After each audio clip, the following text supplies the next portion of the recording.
মুখলে যি আহে তাকে নকব দেই সেইকাৰণে কৈছো ঘৰখনত কাম কৰা মানুহ এজনী লাগে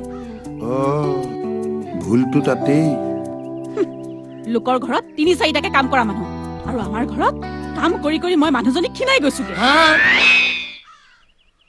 হ'ব দিয়া হেৰা মই নিজেই বনাই খাম পিছে এতিয়া কোৱাচোন শ্ৰীমতী কমলা ৰাণী ডাঙৰীয়ানী ক'ৰ পৰা আহিলা গাড়ী এখন বুক কৰি আহিলো আচ্ছা কালি বৰুৱানীহঁতে ললেই ইমান যে বাহাদুৰি নহয় আমি যেন ল'বহে নোৱাৰো সেইকাৰণে খঙতে গৈ গাড়ী এখন বুক কৰি দিলো 9 লাখ পৰিলে কাইলৈ ডাউন পেমেণ্ট দিম ৰ'বাচোন ৰ'বা ইমানখিনি পইচা ক'ত পালা মই ক'ত পাম মতা মইনে আপুনি তুমি কি নহয় মানে মতা মানুহ আচলতে তুমি নে মই সন্দেহ হৈ যায় এসময়ত ময়ে মতা মানুহ আছিলো এইবোৰ টুলুঙা কথা মোক নালাগে মুঠৰ ওপৰত এসপ্তাহৰ ভিতৰত গাড়ী আহি এইখিনিত যদি নৰয়হি নহয় কথা কিন্তু বেয়া হৈ যাব কোনখিনিত এইখিনিত সন্মুখত